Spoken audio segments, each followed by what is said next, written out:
What world-class innovators do to accomplish that is they think big. They think boldly.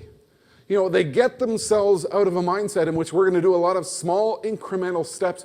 We are going to accomplish big things. We're going to pursue big ideas. We're going to pursue big projects. We are going to challenge ourselves to think differently, such that when we get into the future, it's going to be a very different future. You know, Bill Gates, he made the observation a few years ago, if you think about it, most people tend to overestimate the rate of change that is going to occur on a 2-year basis.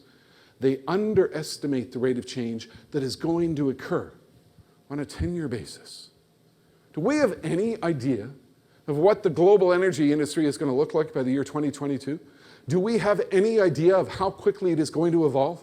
Do we have any idea of the accelerating rate of change that is occurring right now with the evolution of technology and the evolution of methodologies and the evolution of ideas and the evolution of science that is driving global utilities? The future is going to change faster than you think, and the future belongs to those who are fast. People don't think big enough in terms of what we can do. People don't challenge themselves. You know, we could be going through a period of time in which there are big, bold, fascinating changes underway. You know, back in 2005, I was brought over to Stuttgart, Germany, 20 executives. It was a small, intimate get-together, and it was a session to focus on the global auto industry of 2015. You know, what would the industry look like? Who would be, the players? What would be the technology? They brought me in as an outside futurist to provide some, external guidance and challenging insight on what could happen. The entire first morning, we had 20 executives, 10 German, 10 American, talking about the auto industry of 2015. And most of their time in the first 2 hours was spent on trying to identify what their competitors would be doing. So they talked about Honda, they talked about Toyota, they talked about Ford, they talked about all their existing competitors. In my world, I live in a world of constant business change. In my world, I live in a world in which business models are continually challenged. In my world, I witness a world in which people come into industries and look at how that industry is run and challenge themselves to do it in a different way, to seize opportunity. And so finally, listening to these executives, I said to them, I think maybe you have it all wrong. I said, by 2015, maybe, there will be a different car company competitor that you're really going to have to, deal with in different ways because they are going to think in such a fundamentally different way. I said to them, maybe Google, the search engine, will be your competitor in the auto industry in 2015. And they all gave me a quizzical look. And I said to them, think about it. Right now, this is 2004. This is when Google Maps was first appearing. And I said to them, right now, we could have a couple of executives at Google, headquarters down in Mountain View, California, Silicon Valley, who are looking at Google Maps. And one of them looks at it and says, this is really cool. We should build a car around this. And I said to them, what Google is going to do, they're not actually going to build the car. They're simply going to hire someone to build the car on their behalf. They'll find an existing car manufacturer in Brazil, India, China, Tennessee, doesn't matter. They'll get someone to build the car on their behalf. And I said, Google is going to be very much into changing business models.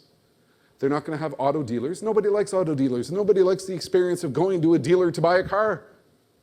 Instead, what they're going to do, recognizing the consumers are changing, is they're going to sell the car to you online. You're going to buy it a year in advance as a beta. Everything Google does, they do it as a beta. And Google, they're going to be big on logistics and partnerships. So they're going to line up a deal with FedEx. They'll deliver the car to you in a box. What I said is that Google understands marketing. They understand buzz.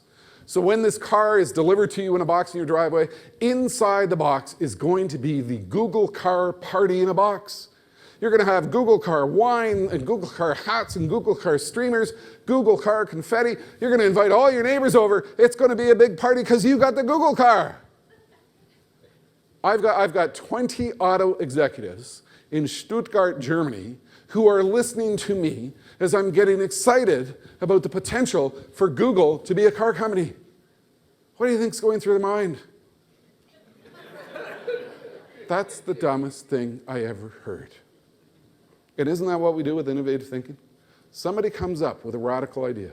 Somebody comes up with a concept. Somebody comes up with ideas which could potentially change the world.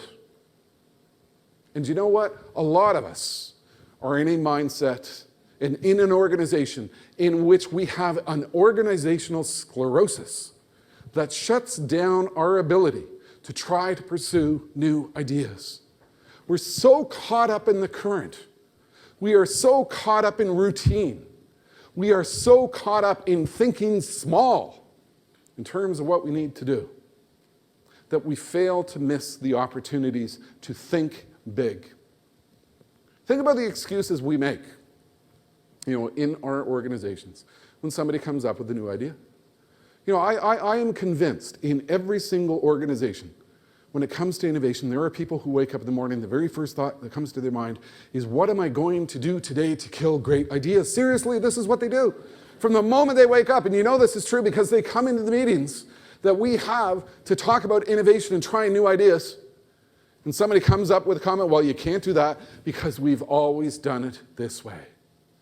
Think about the innovation killer phrases, which we encounter on a regular basis. It won't work. Somebody comes up with a new idea. We should try and pursue some aggressive effort with the new Nest thermostat, that will allow consumers to interact with energy in their homes on a new and innovative way. Well, no, it won't work. Right? You think about the excuses we make. It's too risky. We don't want to take that risk. We're not prepared to take that risk. Why can't we keep doing what we've been doing all along? It isn't necessary.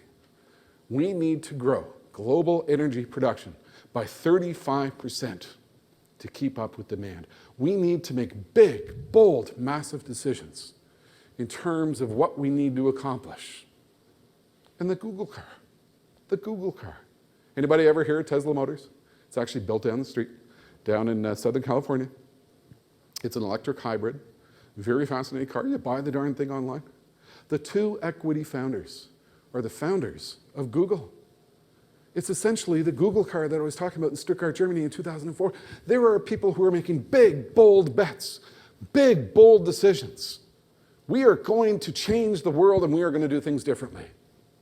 Isn't that what we need to do? When we're thinking about the intelligence of the grid and what we need to do to roll out an infrastructure that is going to support an increasing use of hybrid vehicles, which are going to draw energy from the grid, we know the challenge. We know the depth of the challenge. And think about the scope of what we need to do. ExxonMobil suggests that 1 out of every 2 cars by the year 2040 will be a hybrid or some other alternative. How are we going to architect for that? Are we going to continue to talk about the problems, or are we going to aggressively innovate to ensure that we are ready for a world which is going to be very different?